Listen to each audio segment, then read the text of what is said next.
자, 이제 서비스 입지론을 보겠습니다. 제일 중요한 게 이게 서비스 입지론입니다. 서비스 입지론은 한 두 문제에서 많으면 세 문제, 한 두 문제 정도 생각하시면 되겠습니다. 여기서 이제 세 사람 이름이 나오는데 여기 지금 사람 이름이 자꾸 나오죠. 사실 사람 이름은 중요한 거 아니거든요. 근데 많은 사람들이 사람 이름 때문에 헷갈린다 그래요. 근데 사람 이름 때문에 헷갈리면 사람 이름은 안 보면 되는 거잖아요.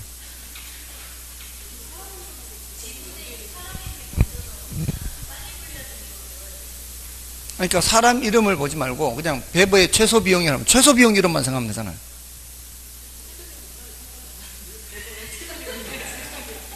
아, 죄송합니다. 제가 평소에 쓰지 말아야 되네.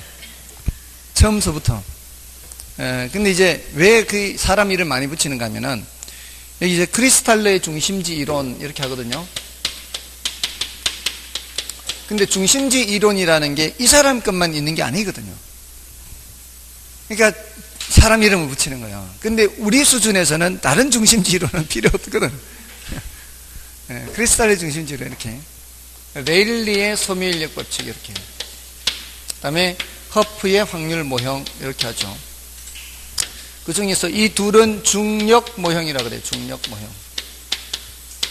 뉴턴의 만유인력 법칙을 따왔기 때문에 그렇습니다. 이제 크리스탈러의 이론은 중심지 형성 과정을 보는 이론이고요. 요거는 중심지 상호작용을 보는 거예요. 요건 밀고 당기는 거죠. 밀당하는 거.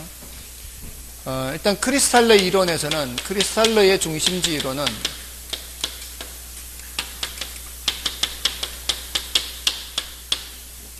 세 가지를 체크하면 돼요. 하나는 중심지 성립 조건이라는 용어하고요. 중심지 성립 조건. 중심지가 성립하기 위해서는 그 최소 요구치보다 뭐가 더 커야 되고요.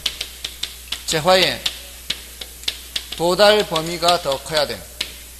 최소 요구치라는 것은 중심지가 망하지 않고 그 기능을 유지하기 위해서 달성해야 하는 최소한의 매상고 또는 그 범위, 그 범위보다는 재화가 도달하는 게 더 먼 곳까지 가야 중심지가 성립할 수 있다는 거 하고요. 그 다음에 중심지의 계층성 하는 게 있죠.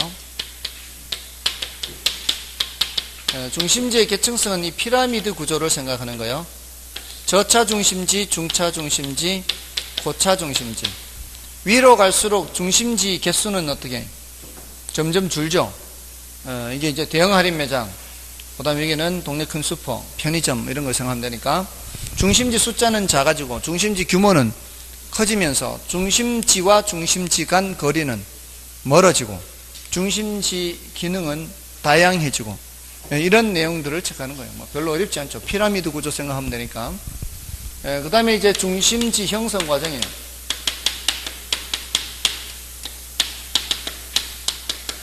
이 중심지 형성 과정은 전제 조건이 있어요. 그 전제 조건이 평평한 곳입니다. 유리같이 평평한 곳에 산도 없고 강도 없습니다. 거기에 고객들이 일정하게 분포되어 있어요. 근데 그 고객들이 어떤 사람들인가 하면은 다 똑같은 사람이에요. 똑같은 사람이고, 그러니까 똑같은 소득도 똑같고 좋아하는 정도도 똑같은 사람이 일정하게 분포되어 있어요. 그런 경우에 중심지가 일정한 간격으로 있어요. 중심지가 이렇게 일정한 간격으로. 자, 이런 상황에서 중심지가 상권을 형성해 나가는 거예요. 그런 상황이라면 중심지가 어떻게 해요? 계속 원형으로 이렇게 커져가요. 사방팔방 교통 조건이 똑같기 때문에 얘도 커져가고 얘도 커져가고 자꾸 커져가죠. 커져가다 보면 서로 부딪히죠. 부딪히다 보면 여기는 서로 닿지 않는 영역이 생기죠. 그 영역을 서로 차지하려면 어떻게 해요? 서로 더 넓혀야 될 거 아니에요. 그럼 이 부분은 서로 경쟁이 치열한 부분이 생겨요. 경쟁이 치열한 부분을 서로 나누어 갖는 과정에서 이렇게 나누어 갖고 이렇게 나누어 갖고 하는 과정에서 이게 무슨 형태가 되는 거예요? 이게 정육각형 형태가 된다는 거예요. 그렇게 중심지가 형성하는 거예요. 자, 이게 다수 중심지의 경우에는 정육각형이 가장 이상적인 형태가 되고요. 정육각형. 단일 중심지일 때는 원형이죠. 한 개밖에 없으면은 경쟁 전포가 없으니까 한 개밖에 없으면 계속 혼자 이렇게 커져가는 거죠. 그러니까 이게 다수 중심지의 정육각형, 단일 중심지 원형 이렇게 그 요 세 가지입니다. 그 중심지 성립 조건하고요, 중심지 상권 형태죠. 그 중심지 상권 형태가 형성 과정이고요. 그다음에 넘어가면 중심지의 계층성 이렇게 있는 거죠. 다음에 이제 이응에 있는 내용은 뭔가면은 그 48조 메뉴의 이응, 시장 교통 행정 조건에 따라 중심지의 수와 모형은 많은 영향을 받는다는 게 현실적으로 이룰 수가 없잖아요. 현실적으로 이룰 수가 없으니까 그 여러 조건에 따라서 얘가 영향을 받을 수밖에 없다는 얘기입니다. 다음에 이제 레일리의 소매 인력 법칙과 이제 허프의 확률 모형인데 중간에 컨버스의 분기점 모형도 있기는 해요. 근데 이제 그거는 중요도가 좀 낮고요. 일단 레일리의 이론은 레일리의 소매 인력 법칙이 가는 게 뉴턴의 만유 인력을 그대로 따온 거죠. 그래서 상거래 흡인력은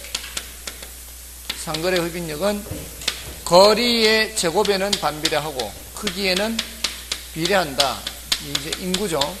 이 공식이죠. 이게 뉴턴의 만유 인력 법칙 공식하고 똑같습니다. 자, 여기에 따라서 중심지가 큰 녀석과 작은 녀석이 이렇게 있으면 중심지 상권 범위가 누가 더 넓어요? 큰 녀석이 더 넓죠. 크기가 크면 클수록 당기는 힘이 세니까. 그럼 작은 녀석은 범위가 더 좁을 것이고요. 그걸 머릿속에 그려야 되죠. 이렇게. 그러면은 상권 경계는 큰 도시 가까이 있어요? 작은 도시 가까이 있어요? 작은 도시 가까이 있죠. 요거 이제 틀리기가 아주 쉬워요. 큰 도시가 당기는 힘이 크다라고 생각하기 때문에 착각하기 쉬워요. 경계는 작은 도시 근처에 있습니다. 경계는 작은 도시. 그 경계를 찾는 공식을 만든 사람이 컨버스예요. 그 중간에. 그 중간 밑에 컨버스의 분기점 모형이 있죠. 그 공식을 만든 사람이 컨버스인데, 컨버스의 모형에서는 두 상권의 분기점에서의 두 점포에 대한 구매 지향력은 같다는 거예요. 그러니까 이 경계 지점에서는, 이 말이에요. 경계 지점에서는 이쪽에 당기는 힘이나 이쪽에서 당기는 힘이나 똑같다라는 뜻이에요. 그걸 이제 경계가 되는 그 지점의 거리를, 지점의 위치를 찾는 공식을 만든 사람이 컨버스고, 이 레일리라는 사람하고 허프라는 사람하고 어떻게 차이가 나는가 하면은, 레일리라는 사람과 허프라는 사람의 차이점을 이제 비교를 해보면서 특징을 알면 되는 거예요. 일단 기본적으로는 이제 요 공식은 똑같은데, 레일리라는 사람은 분석을 할 때 이제 거시적 분석을 했고요. 허프는 미시적 분석을 했어요. 이게 이제 더 발전시킨 이론입니다. 거시적 분석을 했다는 얘기는 레일리는 이 중심지를 위주로 봤어요. 중심지가 주변의 고객들을 끌어당기는 거예요. 이 범위 안에 있는 고객들을 끌어당기는 거죠. 또 여기도 이 작은 중심지도 이 범위 안에 있는 고객들을 끌어당기는 거예요. 그런 관점에서 보는 거죠. 거시적이라는 얘기는. 근데 미시적이라는 얘기는 뭐예요? 여기 중심지가 있고 이게 중심지가 있으면 중심지가 고객을 끌어당기는 게 아니라 어떤 위치의 고객이 이쪽으로 갈까 이쪽으로 갈까 이렇게 보는 거죠. 누구를 본 거예요? 사람을 본 거예요. 사람을. 미시라는 게 나무를 보는 거고 거시라는 거는 숲을 보는 거라고요. 그래서 이거는 중심지가 고객을 끌어당긴다 이런 관점에서 봤고, 여기서는 사람이 이쪽으로 갈까 저쪽으로 갈까 이렇게 본 거예요. 다음에 레일리는 결정론적 관점에서 봤고요. 이거는 확률론적 관점에서 봤어요. 이 레일리는 이거 자석 당기는 거하고 똑같아요. 자석이 당기는 거하고 똑같아요. 그래서 예를 들어 요 위치에 있는 사람 볼까요? 자, 요 위치에 있는 사람은 당기는 힘을 A가 당기는 힘, B가 당기는 힘을 계산해 보면은 누가 당기는 힘이 더 커요? A가 당기는 힘이 더 커요. 예를 들어서 A가 당기는 힘은 51, B가 당기는 힘은 49. 얘가 힘이 더 약하죠. 그러니까 어느 쪽으로 끌려가요? A 쪽으로 끌려가요. 이 상권 범위 있잖아요. 이 상권 범위에 있으면은 이 사람은 이쪽으로 갈 수가 없어요. 100% 이쪽으로만 가는 거예요. 결정난 거예요. 이미 결정난 거예요. 근데 보세요. 허프는 이렇게 본 거죠. 이 상권 범위에 있어요. 이 사람이 이 상권 범위에. 이 상권이 이렇게요. 자, 근데 이 사람이 이쪽으로 갈 확률은, 예를 들어 얘가 당기는 힘은 51이고 얘가 당기는 힘은 49면 이 사람이 한번 이제 100번을 구매하러 나가면은 51번은 이쪽으로 갈 거고 49번은 이쪽으로 갈 거다. 이렇게 얘기하는 거예요. 어떤 게 더 그럴듯해요? 이게 더 그럴듯하지 않나요? 요 간발의 차이로 요 안에 들면 전부 다 이쪽으로만 가고 이쪽에 있으면 이쪽으로만 가고 이미 결정난 거 이미. 근데 허프는 어떻게 봤어요? 확률적으로 100번 중에 51번은 이쪽으로 가고 100번 중에 49번은 이쪽으로 가고 이렇게 보는 거죠. 자, 그렇게 보는 거예요. 자, 아무튼 자, 이런 식으로 이렇게 결정론적 관점, 확률론적 관점 이렇게 보고요. 다음에 레일리는 두 중심지 사이에서 봤어요. 두 중심지 사이에서 봤는데 이거는 다수 중심지에도 적용해요. 여기에 중심지 한 개 더 생겨도 관계없어요. 여기 중심지 한 개 더 생겨서 이게 예를 들어 얘가 당기는 힘은 40이다. 그러면은 총 140 중에 40번은 이쪽, 총 140 중에 49번은 이쪽, 총 140 중에 51번은 이쪽. 이렇게 가는 거죠. 이렇게 해서 얼마든지 다수 중심제도 할 수 있어요. 거기에다가 이제 마지막으로 레일리는 두 중심지 사이에 장애 요인이 없다라고 가정해요. 장애 요인이 없어요. 산도 없고 강도 없고 어떤 관습의 차이도 없고. 근데 여기는 장애 요인이 있다 그래요. 예를 들어서 이제 여기서는 이제 마찰 계수 이렇게 하고요. 시간 거리 이런 말씀. 이 뉴턴의 만유인력 법칙에 따라 이 우주 전체에는 저항 물질이 없죠. 무중력 상태. 그리고 그 이제 뉴턴의 만유인력 법칙을 그대로 적용한 거죠. 근데 뭐 현실적으로는 뭐 비포장 도로가 있을 수도 있고 똑같은 거리라도 비포장 도로는 시간이 더 걸릴 수 있잖아요. 그리고 또 관습상 잘 안 갈 수도 있어요. 관습상. 예를 들어서 제 고향이 경북 영주예요. 거기에서 안동까지가 백리 정도 돼요. 한 40km. 그리고 가는 길에 좀 큰 고개도 넘어야 돼요. 자, 근데 영주에서 예천까지는 70리예요. 28km. 70리, 100리. 큰 고개도 별로 없어요. 거기는. 근데 교류가 안동하고 더 많아요. 말투도 비슷해요. 70km 떨어져 있는 예천하고 말투가 달라요. 예천은 같은 경상도라도 거기는 했어요 그래요. 했니 뭐 이렇게 질문할 때 그 했니 이런 거를 했어요 이렇게 물어요. 근데 우리 동네는 했니껴 이래요. 했니껴 안녕하셨니껴 뭐 이렇게. 자, 여기 안동을 중심으로 해서 그 위에 영주, 봉화, 저쪽에 이제 뭐 조금 더 넘어가면은 뭐 울진도 아마 그런 정도는 쓰고요. 영양, 청송, 의성도 그렇게, 의성 군위도 그렇게 하나요? 군위도 껴합니까? 요 안동 주변 근방이에요. 그 동네만 껴라는 말을 써요. 같은 경상도라도 다르죠. 그러니까 서북 쪽으로 예천, 점촌, 김천, 상주 이런 했어요 이렇게 하고, 또 대구로 가면 또 다르죠. 했어예 뭐 이렇게 하고, 저기 또 포항 경주 쪽 했는겨 막 이렇게 가고, 또 경주 포항 쪽으로 가면 저 사투리 잘 알죠. 지금 뭐 하여튼 전국적으로 다 이제 많이 다녀봐서 그 말투를 들으면은 좋지, 저 말은 어디서 쓰는 말이 이렇게 많이 듣거든요. 그러니까 대구는 했어예를 쓰고, 경주 쪽으로는 뭐 했는겨 뭐 이렇게 포항, 경주 포항 있죠. 지역마다 달라요. 강원도도 또 달라요. 강원도는 제가 삼척이 외가고, 태백 쪽, 영월 쪽에 이제 고모분들이 사셔서, 그것도 또 다녀보면 말들이 다 달라요. 조금씩. 자, 이게, 거리가, 울진이 훨씬 멀거든요.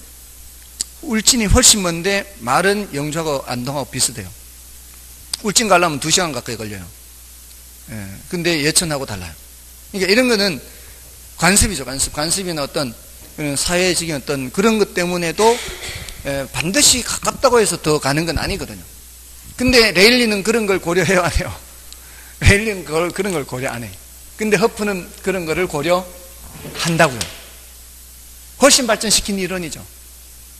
훨씬 발전시키는 허프가. 그래서 레일리한테 가면은 요 숫자가 이제 허프한테 가면 요 숫자가 달라질 수가 있어요. 마찰돼서 얘가. 레일리는 이 숫자가 항상 2예요. 레일리는 항상 2인데 허프는 요 숫자가 다른 숫자가 될 수 있어요. 근데 우리 시험에 지금까지 출제될 때에는 한 번도 2 말고 다른 숫자를 출제한 적은 없어요.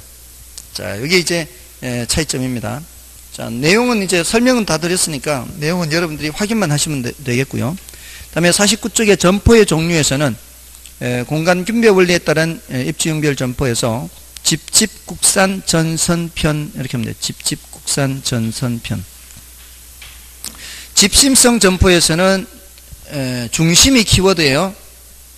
집심에서는 중심이 키워드. 그다음에 집재성 점포에서는 한 곳에 모여 이게 키워드예요. 집재성 점포를 설명할 때 중심이 들어가면 틀리는 거예요. 그다음에 국부적 집중성 점포는 국부적 중심 요게 키워드. 국부적 중심 키워드.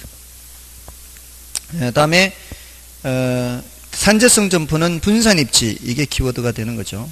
자, 일단 뜻을 아는 게 더 중요하니까 뜻을 안 후에 구체적인 점포의 종류를 생각하면 돼요. 구체적인 점포의 종류는 좀 중요도가 낮습니다. 그 다음에 상품의 종류에 따른 상점에 분류해서 전문품점, 선매품점, 편의품점 있죠. 전문품점은 요거는 키워드가 구매의 노력과 비용에 구애받지 않고입니다. 노력과 비용에 구애받지 않고. 자, 어떤 물건을 살 때 노력과 비용에 구애받지 않고 사람들이 사려고 한다면 거리가 멀어도 간다는 얘기 아니에요. 그러면은 배후지의 중심에 있어도 다 올 사람들은 온다는 얘기죠. 굳이 사람들 찾아 나설 필요가 없다는 얘기예요. 그래서 대체로 전문품점은 집심성의 성격이 강해요. 그 다음에 선매품점은 비교 후 구매예요. 비교 후 구매. 자, 비교하려면은 점포들이 옆에 한 대 모여 있어야 되겠죠. 한 대 모여 있어야 돼요. 그래서 그거는 선매품. 집재에 가깝습니다. 집재. 경우에 따라 집심도 있을 수 있고요. 집재가 될 수도 있고요. 그 다음에 편의품점은 그냥 산재성 점포, 편의점 생각하면 되죠. 자, 그럼 되겠습니다. 다음에 이제 지대지가론을 보시고요. 자, 지대지가론에서는 앞에 지가는 이자율 분의 지대 요거 있죠. 지가는 이자율 분의 지대. 요 공식 정도는 기억하시고요. 이게 뜻하는 게 뭐예요? 지대와 지가는 무슨 관계? 지대와 지가는 비례 관계 있죠. 그럼 이자율과 지가는 반비례 관계 있죠. 지가뿐만이 아닙니다.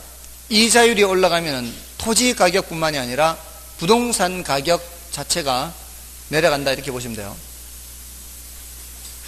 이자율이 올라가면 사람들이 돈 들고 있는 사람들이 부동산 사서 임대 수익 얻으려고 하겠어요? 은행에 넣어서 이자 수익 얻으려고 하겠어요? 은행에 넣어서 이자 수익 얻으려고 하겠죠. 그러면은 부동산 수요는 더 줄어들어요. 그리고 한계 상황에 있던 임대인들, 부동산 갖고 있던 사람들은 이자율이 올라간다 그러면은 부동산 팔고 그 돈으로 차라리 이자 얻는 게 나을 거 아니에요. 한계 상황이라는 게 있잖아요. 늘 어딘가에는. 그러면은 부동산을 팔고 저리 가는 과정에서 부동산 가격은 떨어지는 거죠. 그러니까 이자율이 올라가면 부동산 가격이 어떻게 해요? 떨어진다고요. 이거 생각해가지고는 이미 늦었어요. 동물적 감각으로 해야 돼요.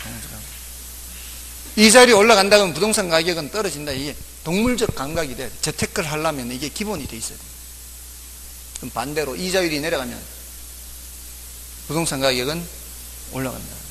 그렇게 보시면 돼요. 동물적 감각으로 돼 있어야 돼. 이게 생각하면 늦었습니다. 이자율이 올라가면 어떻게 된다고요? 부동산 가격 내려간다. 이렇게. 자, 아무튼 그렇고요. 다음에 이제 지대에 관한 논쟁해서 자, 그 내용이 나오는데,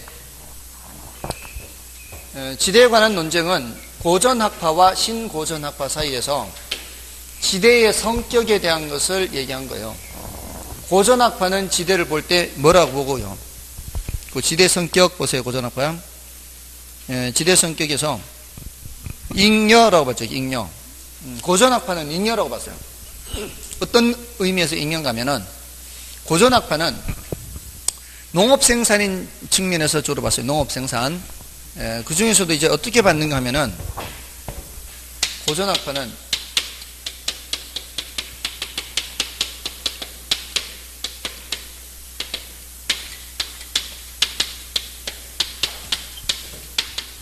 농민이 농사를 짓는 거예요. 농민이 농사를 지으면 거기에서 이제 곡물을 수확을 하겠죠. 수확을 하면은 그 수확한 것에서 생산비만큼을 지불을 해야 되고요. 또 그 생산비라는 게 뭔가 하면은 농기구값, 비료값, 또는 뭐 종잣값, 그리고 자기가 1년간 먹고 살 양식, 이게 다 생산비예요. 그 생산비를 제하고 수송비를 빼고 남는 게 뭐라 그랬어요? 남는 게 지대라 그랬잖아요. 자, 남는 게 지대라 그랬는데, 그 남는 것이 인간의 노력에 대한 대가를 넘어서는 뭔가가 있었다는 얘기예요. 자, 인간이 인간의 노력을 투입해서 자기가 1년간 먹고 살고 내년에 또 농사 지을 수 있는 양을 확보를 했다면은, 그거는 이제 인간이 노력을 했기 때문에 그만큼 수확을 하는 거고, 이걸 초과하는 양이 수확된다는 얘기는 토지가 갖고 있는 자연력에 의한 거예요. 토지가 갖고 있는 자연력에 의해서 더 많은 양이 생산되는 거죠. 근데 어떤 토지는 그런 자연력이 그렇게 세지 않고, 어떤 토지는 그런 자연력이 크고 해서 이렇게 이 지대의 차이가 또 발생한다는 거예요. 그러니까 그 인간의 노력을 초과하는 만큼은 인간 입장에서는 지대가 뭐라는 거예요? 잉여라는 거예요. 근데 이제 공업 생산의 관점에서는 그게 아니에요. 공장에서 제품을 만들어요. 이 당시 이제 제품을 만드는 거는 주로 면직, 모직 이런 거예요. 면직, 모직을 만들기 위해서는 뭐가 필요해요? 양털이 필요하고 목화가 필요하죠. 자, 그러면 목화를 재배하려면 땅이 필요해요. 그리고 양을 치려면 또 목초지가 필요해요. 자, 그럼 이 땅을 갖고 있는 지주한테 대가를 줘야 돼요. 자, 그럼 그 대가를 주고, 또 나중에 양털, 목화 구해가지고 그 실을 만들어서 옷감을 짜야 돼요. 자, 이러면은 그 노동자들한테 임금도 줘야 되고, 이런 여러 가지 비용을 지불해야 뭐를 만드는 거예요? 옷감을 만드는 거죠. 자, 이랬을 때 그 옷감을 생산할 때 투입되는 비용이 바로 지대는 지대. 비용에 지대도 있고 임금도 있고 이런 거란 말이에요. 그러니까 이때는 토지 소유자한테 주는 지대는 그 제품을 만들 때 투입되는 비용이라는 거예요. 여기서는 이제 그저 남는 거예요. 인간의 노력을 투입하고 남는 걸 주는 거니까. 이거는 이제 불로소득이에요. 여기는 이제 정당한 대가예요. 그 제품을 만들 때 토지도 필요하니까 정당한 대가를 주는 거죠. 그러니까 지대를 보는 관점이 이렇게 다른 거죠. 그리고 토지를 볼 때 여기서는 토지의 자연적 특성을 강조해요. 여기서는 인문적 특성을 강조해요. 그리고 여기는 생산 요소로서 노, 자, 토를 모두 고려하는데, 여기서는 노동과 자본만 고려하는 거죠. 노, 자. 토지를 본다면 자연적 특성 강조하고 토지를 보고, 인문적 특성을 보고 노, 자 이렇게 보고. 자, 이게 이제 고전학파와 신고전학파의 차이점이에요. 자, 근데 이게 지대론에서는 이게 이제 200년 전쯤이라고 그랬죠. 아까 위치지대가 이게 나오는데, 지대론에서는 차액지대, 위치지대, 절대지대, 입찰지대 요 네 가지 위주로 기억을 하시고요. 여기 세 가지는 농경지 지대고요. 여기는 도시 토지에 적용한 거예요. 이 위치지대 또는 입지교차지대를 여기 도시 토지에 적용한 것이 바로 입찰지대입니다. 그리고 요 두 개는 고전학파예요. 맨 위에 두 개는 고전학파. 위에서부터 세 개는 농경지 지대, 도시지대. 자, 그래서 각각의 지대론에서 지대 발생 원인을 파악해야 되죠. 지대 발생 원인. 지대 발생 원인이 차익지대는 뭐 차이 때문에? 비옥도 차이 때문에. 그리고 위치지대에서는 위치에 따라 뭐가 달라져요? 수송비가 달라지죠. 위치에 따라 수송비 절약분이 지대가 된다는 거죠. 자, 이 두 이론은, 고전학파 이론은 어떻게 계산한다는 거고요. 생산물 가치에서 뭐를 빼고, 생산비를 빼고, 뭐도 빼고, 수송비도 빼고, 이거 계산 문제로도 나온 적이 있어요. 이 순서대로 빼가지고, 이 지대, 남는 게 바로 지대다, 이렇게. 자, 이런 관점에서는 생산물 가치에서 생산비 빼고, 수송비 빼고, 남는 게 지대다, 이런 관점에서는 계산상으로는 지대가 0이 되는 땅이 있어요, 없어요? 계산상으로는 지대가 0이 되는 땅이 있죠. 그러니까 그런 땅을 뭐라고 해요? 최열등지, 한계지죠. 이런 땅에서는 뭐가 0이다? 지대가 0이라는 거예요. 자, 근데 이 사람들이 고려를 못한 게 뭔가 하면은 바로 이 부분을 제대로 파악을 못한 거예요. 여기에 뭐가 들어가 있어요? 1년간 먹을 양식이 들어가 있어요. 종잣값, 비료값, 농기구값하고 이 생산비 안에는 농민의 1년간 양식이 들어가 있는데 지주들이 여기에서 일부를 가져가는 걸 생각 못한 거예요. 얼마만큼이라도 있게 돼요, 이게. 이거는 0일지라도 여기에 있어 있다면, 여기에서 먹을 양식에서 일부 가져가게 되면은 봄이 되면은 굶는 사람, 굶어 죽는 사람이 나타난다는 거죠. 그게 가져갈 때 이걸 생산비에서 가져간다 이런 거 없이 그냥 가져가요. 왜냐하면 우리 관습이 이렇습니다. 어떤 이 지주의 땅을 농사 지을 때 농사 좀 짓겠습니다 하면은 그 땅이 척박한 땅인지 비옥한 땅인지 이런 거 따지지 않고 몇 대 몇 이렇게 해서 가죠. 몇 대 몇. 몇 대 몇 이렇게 하면은 그 농사 지은 사람이 그 몇 대 몇 이렇게 주고 남는 걸로 배를 채울 수 없는 상황이 많아요. 그럴 경우에 지주가 올해는 보니까 당신 봄이 되면 굶을 것 같으니까 올해는 주지 말고 다 먹으세요. 이런 사람이 없다는 거죠. 그냥 몇 대 몇 이렇게 받는 거예요. 그게 현실이라는 거죠. 그게 현실이기 때문에 이 두 이론은 그런 거는 설명을 못 한다는 거예요. 이 말은 맞는 말인데, 최열등지나 한계지에도 지대가 현실적으로는 발생하는데 그거를 설명 못 한다. 그래서 이 절대지대에서는 지대 발생 원인이 뭐예요? 지대 발생 원인이 토지 소유 자체로부터요. 토지 소유 자체. 토지를 소유하고 있다는 것만으로도 지대가 발생한다는 거죠. 이거를 무슨 지대? 절대지대라는 절대지대. 그래서 여기 이제 해결책은 사유재산제를 허용하기 때문이죠. 사유재산제를 허용하기 때문이기 때문에 해결책은 사유재산제를 없애야 되는 거죠. 이거 사유주의 이론이 이게 마르크스의 절대지대. 마르크스의 절대지대. 그래서 토지 소유 자체로부터 지대가 발생하니까 이런 거 없애려면 뭐예요? 해결책이 사유재산제를 없애는 거죠. 이게 바로 마르크스의 사회주의 경제학이에요, 이게. 그래서 아무튼 그렇고요. 다음에 이제 입찰지대는 이걸 이제 도시토지에 적용한 거죠. 도시토지에 적용해서 도시의 경우 이제 용도가 주상공 이렇게 된 주상공, 주거용, 상업용, 공업용 이렇게. 그래서 이걸 입찰 붙이는 거죠. 입찰 붙이는. 입찰 붙여서 제일 많이 써내는 사람, 제일 많이 써내는 사람이 낙찰을 받는 거예요. 근데 이제 누가 제일 많이 써내겠냐 이 말이에요. 주상공 중에 도심의 토지는 바깥으로 가면 갈수록 상황은 달라질 수 있겠지만 제일 안쪽은 상업용이 제일 많이 써내겠죠. 그럼 상업용이 낙찰 받는 거예요. 근데 거리가 멀수록 상업용은 별 이점이 없기 때문에 써내는 금액이 급격하게 떨어질 거예요. 근데 주거용은 그래도 좀 이점이 있을 거고요. 공업용은 더 이점이 있을 거고요. 이런 식으로 써내는 금액이 좀 다를 겁니다. 그럼 여기서 여기까지는 누가 낙찰받게 되고요? 상업용이 낙찰받는 거고요. 여기는 주거용이 낙찰받고 여기는 공업용이 낙찰받는 거죠.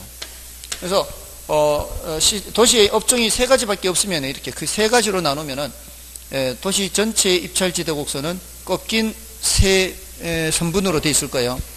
근데 무수히 많은 업종이 있다면 이렇게 부드러운 선이 될 겁니다. 이렇게. 그래서 생산 요소 간의 대체가 가능하고 무수히 많은 업종이 이렇게 이루어져 있다면은 이게 원점을 향해서 볼록하게 될 거예요. 자, 이렇게 외곽으로 갈수록 이렇게 이제 지불하고자 하는 지대의 크기는 점점 낮아지게 된다는 거죠. 자, 여기서는 이제 입찰지대의 뜻도 알아두시고요. 입찰지대란 요 토지를 이용하고자 하는 사람이 지불하고자 하는 최대 지불 용액이에요. 최대 지불 용액. 공업용으로 이용하는 사람은 최대 여기까지 써내려고 하는 거고요. 주거용으로 이용하는 사람은 최대 여기까지 써내요. 그 다음에 상업용으로 이용하는 사람은 최대 여기까지 써내는 거죠. 최대 여기까지 써냈을 때 누가 제일 많이 써내느냐에 따라 이제 그 위치의 토지 이용 형태가 결정되는 거죠.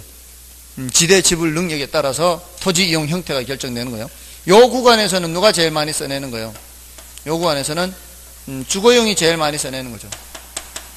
맞나요? 자, 이렇게 해서 써내는 사람 입장이에요. 써내는 입장에서 최대 지불 용액을 써내게 되면은 자신한테 남는 거는 있어요, 없어요? 자신한테 남는 거는 없어요. 초과 이윤이 뭐가 된다? 0이에요. 초과 이윤이 0이 되는 수준의 지대가 바로 이 최대 지불 용액, 입찰 지대가 되는 겁니다. 그래서 요 각각의 그 키워드 위주로 이렇게 봐주시면 되고요. 근데 이제 차익지대에서는 그 비옥도 차익뿐만이 아니라 그런 표현도 있죠. 그 51쪽에 동그라미 2번에 지대 발생 조건에 비옥한 토지가 희소하고 수학 체감의 법칙이 성립한다 이런 말이 있죠. 그것도 이제 함께 봐주시면 되고요. 그 다음에 넘어가시면 나머지는 됐습니다. 이 키워드 위주로 봐주시면 되니까 그렇게 봐주시고요. 그 다음에 53쪽으로 가시면은 그 지가 이론이 있어요. 괄호 4번에. 지가 이론에서는 뭐 마샬이나 허드는 뭐 참고로 그런 게 있다는 정도고요. 그나마 헤이그가 출제된 적이 있어요. 헤이그의 마찰 비용은 지대 플러스 교통 비용이다. 이렇게. 지대는 교통비의 절약액이다. 뭐 이렇게 있잖아요. 그런 이제 그 지대 플러스 교통 비용 해서 이게 도심으로 가기 위해서는 이 말이에요.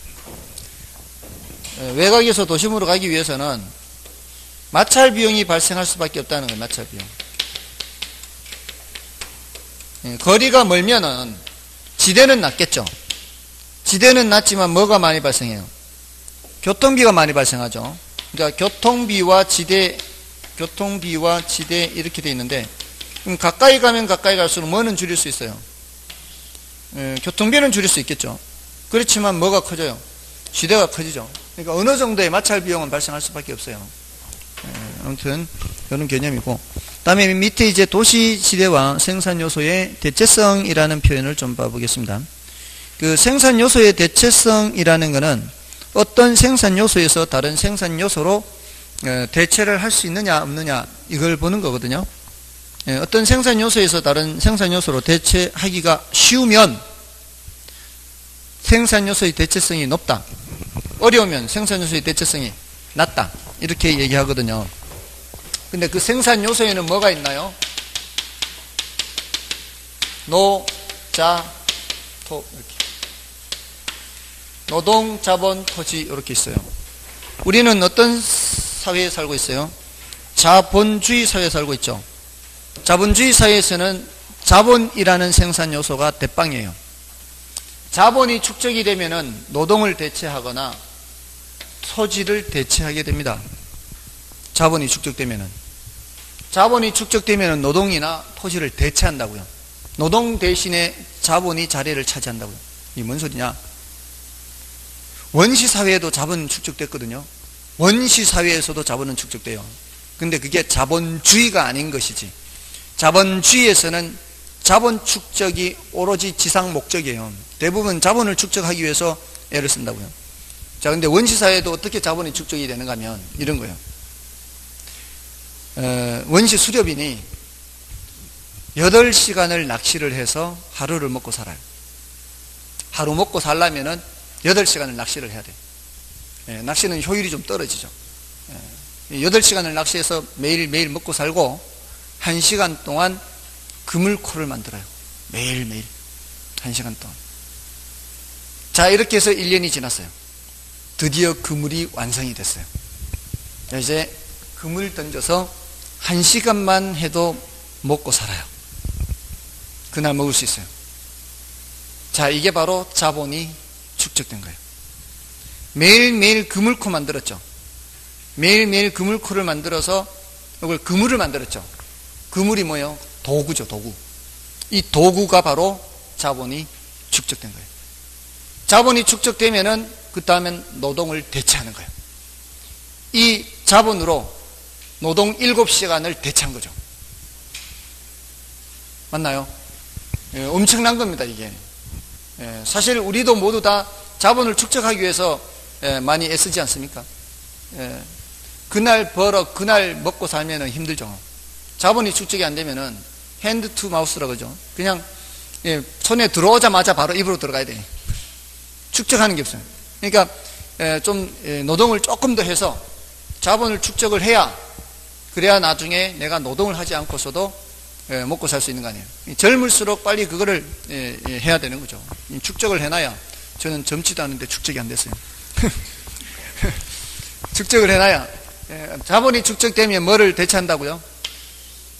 노동을 대체하거나 토지를 대체해요. 요거 노동 대체하는 건 기계화로 이루어져요. 기계화. 도구화, 기계화. 이 자본이 대체하는 거예요. 토지를 대체하는 거는 고층화 생각하면 돼요. 고층화. 토지를 적게 사용하는 거죠. 토지를 적게 사용하면서 공간은 똑같이 만드는 거죠. 이렇게 넓은 토지의 공간을 이렇게 펼쳐서 만드는 거나 좁은 토지에 위로 하는 거나 공간은 똑같이 만들지만 토지는 적게 사용하는 거죠. 자, 그래서 어떻게 표현하는가 하면은 노동에 대한 자본의 대체성, 토지에 대한 자본의 대체성. 이제 생산 요소의 대체성은 바로 그걸 얘기하는 거예요. 자본이 대빵이니까. 자, 그러면 고층화가 될수록 토지에 대한 자본의 대체성이 높은 거예요, 낮은 거예요? 높은 거. 이게 낮을수록 대체성이 낮은 거. 됐나요?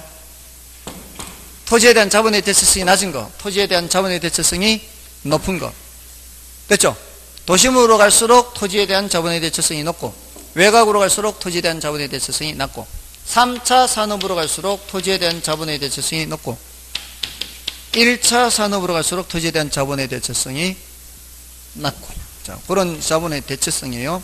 그럼 됐고, 자, 나머지 목장을 금융업 이런 거 생각하시면 되고요. 그다음에 이제 경제지대를 좀 말씀을 드리겠습니다. 경제지대는 뭔가 하면, 이거는, 그냥 지문으로만 한번 나온 적이 있는데, 경제지대. 앞에 지대가 붙어 있죠. 원래 지대만 하면 뭐예요, 이게? 토지 사용 대가요. 토지 사용 대가, 지대. 경제지대 하면은, 이때는 잉여로 번역을 해요, 잉여. 자, 고전학파는 지대를 뭐라고 했어요? 고전학파는 지대를 잉여라고 했죠. 근데 그냥 지대라고 하면은 토지 사용 대가로 오해를 할 수가 있잖아요. 그러니까 경제지대를 붙이면은 잉여라는 의미로 생각하시면 돼요. 자, 그게 왜 이렇게 했는가 하면 고전학파가 말하듯이 토지에만 잉여가 있는 게 아니라는 거예요. 토지라는 생산 요소에만 잉여가 있는 게 아니라 다른 생산 요소에도 잉여라는 것이 존재한다는 거예요. 노동이나 자본 같은 것에도. 그게 이제 뭔 소린가 하면, 아까 불로소득 잉여, 토지에 뭐 저런 잉여가 있다 했는데, 다른 생산 요소에도 잉여가 있다 이렇게 얘기하는데, 자, 이게 노동 공급이에요. 이게 노동 수요예요. 자, 이게 균형이에요. 저는 노동 공급자예요. 학원은 노동 수요자죠. 맞나요? 자, 제가 이 입장이 되는 거예요. 이 입장. 제가 하루 6일을 일을 해요. 근데 하루 일하는 거하고 이틀 일하는 거하고 3일 일하는 거하고 하루씩 일을 다 할 때마다 업무의 강도가 어떻습니까? 업무의 강도가 점점 세지죠. 사실 지난 토요일 일을 특강을 했어요. 자, 월화수목금 계속 수업이 있는 데다가 토요일 일요일 특강을 해요. 자, 그러면은 업무의 강도가 엄청 세지는 거죠.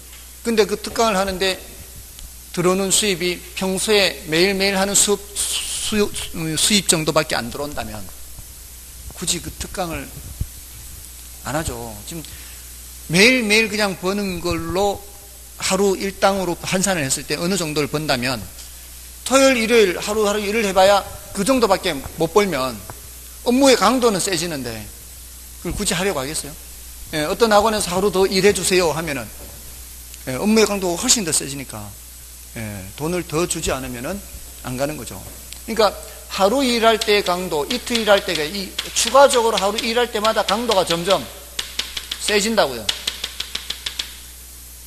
자, 그러면 제가 월요일 수업할 때는 요만큼 받고 화요일 할 때는 요만큼 받고 이렇게 수, 목, 금 이렇게 가는 곳마다 요일을 달리해서 이렇게 더 다 따로 받을까요? 똑같이 받을까요? 똑같이 받겠죠. 그럼 제일 작은 데 기준으로, 중간 기준으로, 제일 많은 데 기준으로. 어디 기준으로? 중간 기준으로. 중간 기준이면 이제 목요일부터는 수업 안 나가요. 힘들기는 요만큼 더 힘들잖아요. 오늘까지 힘든 거에다가 추가적으로 힘든 건 이만큼 힘들잖아요. 추가적으로 힘든 건 이만큼 더 힘드는데 돈은 요만큼만 주면은 누가 가겠어요? 더 힘든 만큼을 더 받는 거지. 모두 다 어디를 기준으로? 제일 센 데 기준으로 받는 거예요. 제일 센 데 기준으로. 예를 들어 뭐 한 군데 100만 원 받는다. 6군데다. 그러면 600만 원 받는 거죠. 속으로 저 사람 600만 원 받는구나 생각하지 말고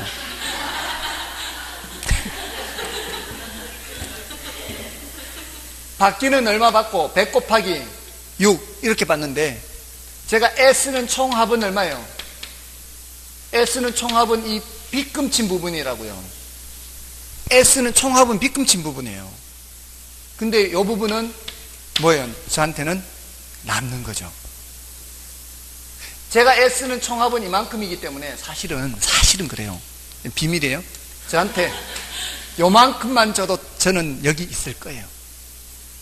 저의 S는 노력의 총합은 이만큼이니까 저한테 요만큼만 줘도 저 딴 데 안 가요. 요거를 전용 수입이라고 해요. 전용 수입. 이전 수입 또는 이전. 다른 데 굴러가지 못하게 여기에 붙들어 두기 위해서는 최소한 요만큼은 줘야 되는 거예요. 근데 고맙게도 이만큼 주는 거죠. 원장님한테는 비밀이에요. 그러니까 요거는 요 빗금 치지 않은 부분은 뭐예요? 저한테는 잉여죠. 남는 거. 이게 뭐라고요? 경제지대라는 거예요.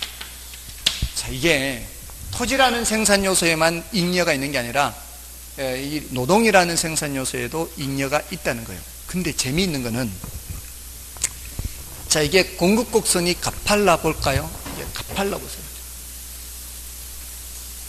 공급곡선이 가파르면은 이 부분이 줄어들죠. 그죠? 이 공급곡선이 가파르다는 의미는 뭔가 하면은 전국에 결혼 강사가 공급이 잘 안 된다 이 뜻이에요. 제가 굉장히 기대하는 바예요. 결혼 강사가 공급이 안 되면 부르는 게 값이에요. 몸값이 올라간다 이 말이에요. 그러면은 저는 애쓰는 것보다도 받는 게 훨씬 많은 거죠. 잉여가 많아지는 거죠. 정말 기대하는 바는 완전 비탄력적이에요. 더 이상 결혼 강사 공급이 안 돼. 자연사하고 저밖에 안 남았어. 전국에 혼자 나와서 혼자. 그럼 어떻게 해? 촬영해요. 한 달이면 1년치 다 촬영할 수 있어요. 한 달이면 1년치 다 촬영할 수 있어요. 지금은 곳곳 다니면서 어제 오늘 계속 같은 수업을 하는 거지만 촬영하면 같은 수업을 할 필요 없잖아. 한 달이면 다 해놓고 전국에 돌려.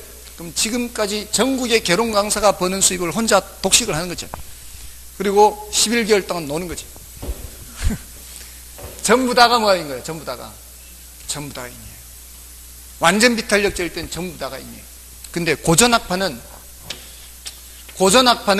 토지를 자연적 특성을 봤다 그랬죠 아까. 농업, 자연적 특성, 부중성 이런 거. 고전학파는 토지를 수직으로 봤다고요. 토지를 수직으로 봤다고요. 그러니까 전부 다 뭐예요? 전부 다 인이에요. 고전학파는. 근데 이 그래프를 누가 그렸느냐? 이 그래프는 신고전학파가 그렸어요. 고전학파 당시에는 이런 그래프가 없었어요. 그러니까 고전학파가 주장하는 대로 이렇게 토지의 부중성에서 완전 비탄력적이면 전부 다가 뭐가 되는 거예요? 잉여가 되는 거죠. 그러니까 비탄력적일수록 잉여가 많아지는 거예요. 경제지대가 많아지는 거예요. 여러분도 다 똑같아요. 사실은 저만 그런 게 아니에요. 여러분들 예전부터요, 사람들 합격하기 전에는 시험 쉽게 나와야 되고 뭐 많이 합격자 배출해야 된다 그래 놓고는 합격하면 이제 그만 뽑아야 된다 그래. 이게 뭐겠어요? 공급을 더 비탄력적이 되게 하려고 하는 욕심이거든요. 되고 나면은. 되기 전에는 탄력적이 되게 해서 공급이 많이 되게끔 하고, 또 여러분들 자녀분들이나 직업을 갖기를 원할 때 주로 어떤 직업을 갖기를 원해요? 전문직, 사자 들어있는 거. 공인중개사는 빼고.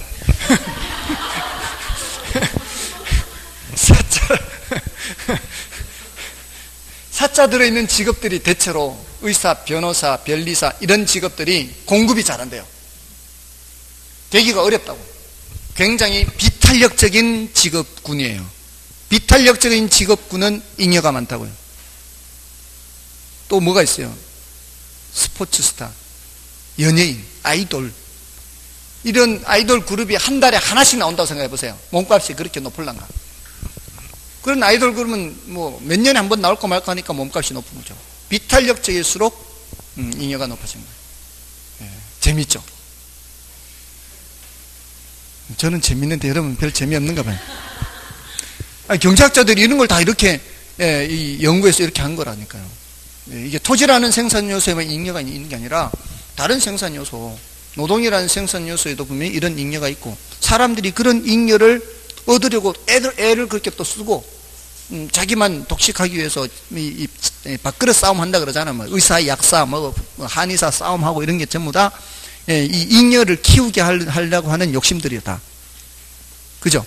공급이 잘 안 되게 하고, 뭐 의사 정원 늘린다 그러면 막 또 반대하고, 약사 정원 늘린다 그러면 반대하고, 이게 다 이 공급이 비탄력적이 되게 하는 거예요. 그래서 자신의 잉여를 키우는 거예요. 재미는 있는데 중요도는 낮아요.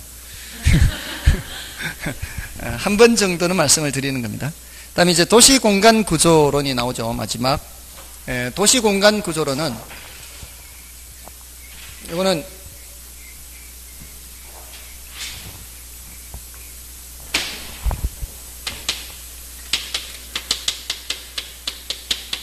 약 100년 전이에요. 약 100년 전. 100년 전쯤에 시작된 이론이고요. 이게 부동산학의 역사하고 비슷해요. 부동산학도 이 도시 발전과 관련되어 있으니까요. 동선다 하죠. 동심원 이론, 선형 이론, 나이심 이론. 이 순서대로 이론이 발전했죠.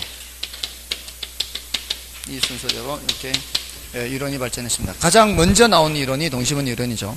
그래서 동심원 이론을 보시면, 동심원 이론은 기억은 이제 여러분이 봐주시고요. 니은을 보시면은, 니은의 버저스는 거주지 공간 분화 과정, 이렇게 되죠. 거주지입니다. 거주지 공간 분화 과정을 통해 그 침입과 개성의 과정으로 보고요.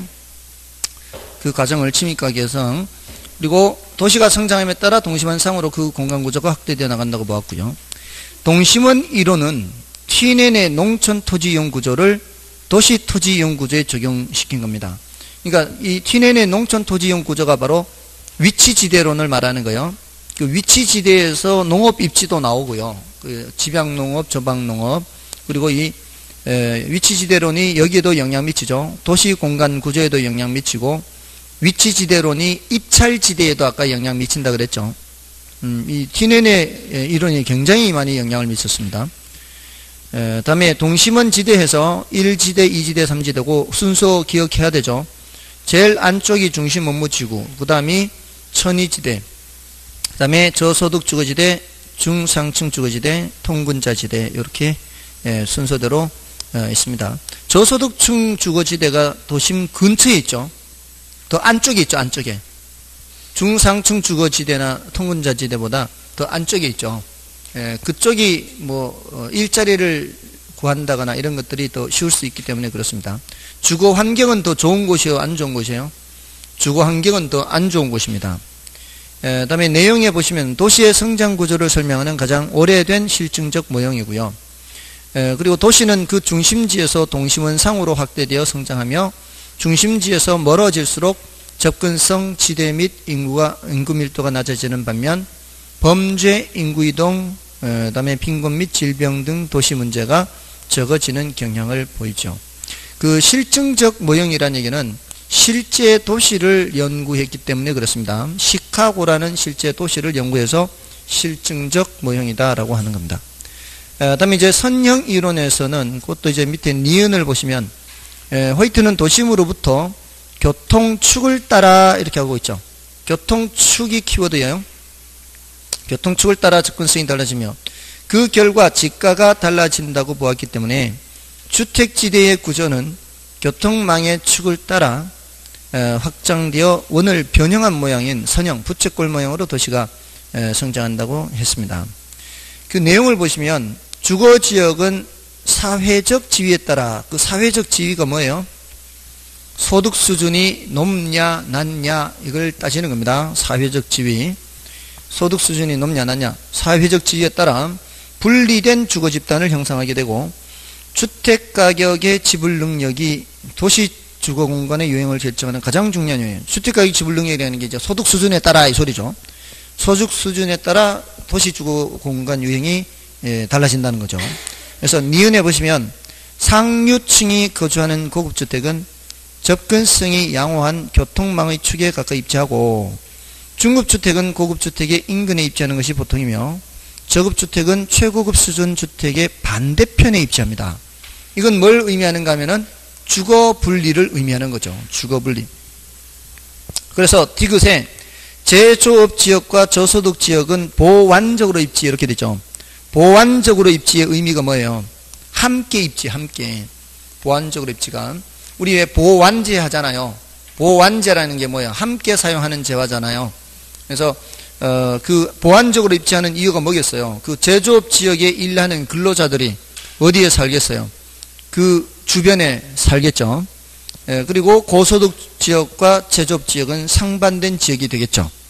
주거 환경이 별로 안 좋을 거니까. 그다음에 리얼에서는 결국 선형 이론은 도시 인구가 증감에 따라 교통로를 따라 주택지가 확대해 나가는 과정에서 사회 계층 간, 자 이게 소득 수준이 높고 낮느냐, 그 계층 간 주택지구는 서로 분리되어 유사한 계층끼리의 거주지역이 선형으로 형성되고요. 그 다음에 미음은 이제 비판받는 겁니다.